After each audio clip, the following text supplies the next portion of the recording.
Բարև ձեզ հարգելի երևանցիներ, հարգելի ավականու անդամներ, հարգելի պարոն փոխքաղաքապետ, պարոն Սուքիասյան, եթե ամեն ինչ այդպես վատ լիներ, եթե ամեն ինչ այդքան դաժան եւ դժբախտ լիներ, ինչպես որ դուք եք ներկայացնում, ուղղակի դուք այստեղ նստած կլինեք, ոչ թե մենք, այդքան բան դա ֆիքս եք, էլի, ընտրությունների ժամանակ ժողովուրդը արդար, թափանցիկ ընտրությունների միջոցով իր քվեն տվել է համապատասխան քաղաքական ուժերին եւ ձևավորել է համայնքային եւ ընդհանուր պետական իշխանությունները եւ ինստիտուտները գործում են։ Ինչքան էլ փորձեք ջիքեր գործադրել, ստեղ իմիտացիաներ ստեղծել, մեկը ձեզ մոտ դա չի ստացվելու, որովհետեւ ժողովուրդը ամենալավ ինդիկատորն է եւ տալու է ամենքին իր համապատասխան գնահատականը։ Մեր հարգելի ավականու անդամը, ինչպես էր ձեր անունը, կներեք, պարոն Դանիելյան, ինչպես որ դուք տենց փորձում եք այդ տեսաձայնագրությունը միացնել եւ ասել, բա հերթերը, ես կխնդրեմ դա մինչեւ վերջ միացնեք մյուս ձեր ելույթի կամ հնարավորության ժամանակ, որ կոնտեքստից չկտրեք իմ ելույթը եւ իմ միտքը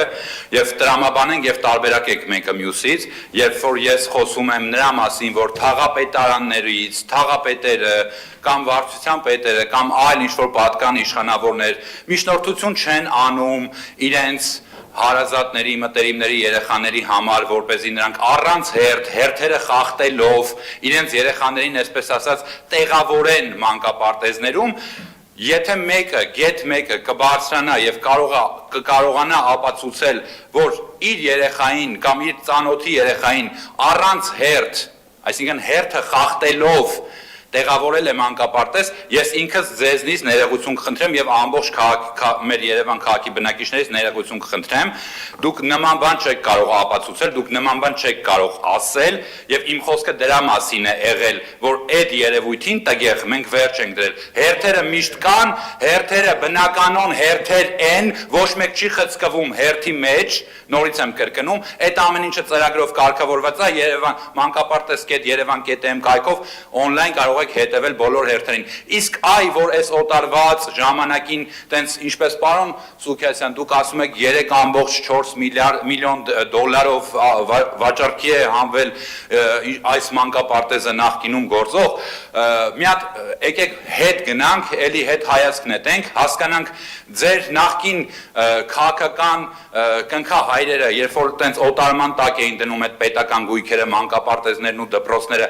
քանի զրո պակաս էին դնում, $3,000 թե $30,000 լավագույնը, մի հատ եկեք դա համեմատենք ու ամեն ինչ ձեզ համար կարծում եմ լրիվ պարզ կլինի։ Ինչի՞ չեք ուզում, ինչի՞ց եք վատ զգում, ինչի՞ չեք ուզում մտնեք այդ քննող հանձնաժողովի մեջ եւ դուք էլ մասը կազմեք, եթե տենց սրտացավ եք, եթե տենց ձեզ մեջ արդարությունը տենց բոցավարվում է, եթե դուք տենց մարտիկներ եք արդարության եւ հավասարության, բա եկեք միացեք, թե կարող է անուններ ի հայտ գան, փոխկապակցված անձանց տենց կամ հերթափոխությամբ նվիրատվություն կամ ժառանգականություն ստացած գույքերի մասով, որ ձեզ հարազատ լինեն այդ անունները, ինչ-որ մեկին բարեկամ լինեն, ինչ-որ մեկին խնամին քաղավորը կամ ծանոթ բարեկամը լինեն։ Ես չունեմ իմ շրջապատում, ոչ իմ բարեկամական, ոչ իմ ընկերական շրջապատում գեթ մի տենց անձնավորություն, ով նման սխեմայի մաս կարող է կազմած լինի օտարման կամ օտարումից հետո նվիրատվության։ Ի դեպ պետք է նշեմ, որ վերջին 5-6 տարիների ընթացքում մոտավորապես 70-ից 80 անուն գույք, անշարժ գույք, թե վարձակալական հիմունքներով անվերադարձ 99 տարի ժամկետով տրված է եղել ինչ-որ սուբյեկտների տնտեսվարող, դրանք այդ բոլոր պայմանագրերը խզվել եւ հետ են վերադարձվել համայնքի տնօրինմանը եւ համայնքի կառավարմանը։ Բա դրա մասին խոսացեք, բուզանդի 1 դրոպ 3-ից եկեք խոսացեք, որ տարածքներ էին նվեր տալի իրար, տենց ասում էին գնացեք ձեր գրասենյակները բացեք։ Կարող եմ այդ բացենք, նայենք, տենանք այդ անունները, ում են տրվել, ում օրոք են տրվել, էլի ձեզ լիքը հարազատ մարդիկ դուրս գան այդտեղ։ Հնարավոր է։ Ամփոփում եմ, պարոն Փամբուխ ջան, ինչ վերաբերվում է Պարոն Իսկանդերյան, ձեր այստեղ որ խոսում եք էլի տենց արժանապատվությունից, բարոյականությունից, ես կարծում եմ մեր արժանապատվության հասկացողության տենց մոտեցումներն ու պատկերացումները տարբեր են, որովհետև երբ որ դուք տենց այդ ցեխերը շպրտում եք ինչ-որ մեկի վրա, մտածեք եւ հիշեք, որ այդ ձեր ձեռքերն են ցեխոտվում դրանով։ Նախ եւ առաջ պետքա մարդ ինքը լինի առաքինի, ինքը իր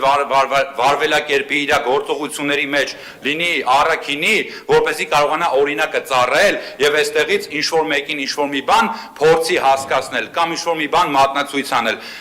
Ասենք լիքը լավ բաներ այս կառավարությունը իրականացնում, շատ տարբեր ծրագրեր բոլորի հանդեպ, բոլորի նկատմամբ, նաև մեր արցախահայերի նկատմամբ, ովքեր որ տեղահանվել են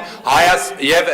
հանգրվան են գտել Հայաստանում եւ մենք մեր եղբայրների պես վերաբերվում ենք մեր քույրերին, մեր եղբայրներին լրիվ եղբարաբարով ընդունել ենք, ինչով կարողացել օգնել ենք, շատ-շատերն էլ ինձ տեսած կլինեն այդ օրերին վայքում, երբ որ ես հաշվառման կետեր էին ստեղծվել եւ երբ որ ես օգնում էի փախստականներին, այդ գործընթացներին մասնակիցները ներկաները կփաստեն, պարոն Իսկանդարյան, կարող է եւ ձեր հարազատներից էլ այդտեղ լինեն, բարեկամներից, իրանք էլ կփաստեն, որ ես շնորհակալ եմ հիշեցման համար, ես կխնդրեմ այդ ամեն ինչը չուրանալ եւ երբ որ տենց միլիոններ եք հայտարարում, որ տենց կանխիկ միջոցներ ունեք, բայց ավելի կարիքավոր մարդիկ կան, բայց դուք այդ ամեն ինչը անտեսելով բնականաբար հասանելի օգնությունները ձեր օժանդակությունները ստանում եք, բայց լռում եք դրա մասին։ Եթե դες վատը ասում եք, խնդրեմ լավ կողմերն էլ ասեք, որ այո, պետությունը աջակցում է, որ այո, պետությունը փորձում է իր ամեն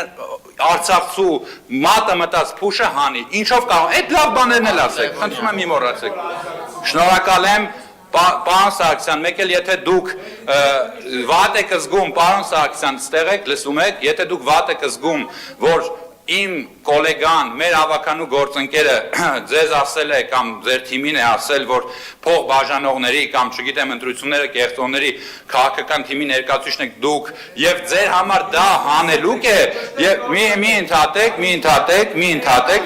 ավանական ձեր վրա մի վերցրեք, նորից եմ գնում, եթե դա համար նոր բացահայտում է, ես պետք է ձեզ հիասթափեցնեմ եւ բացահայտեմ, որ դուք այդ քաղաքական ուժի պիլոտային դեմո տարբերակն եք։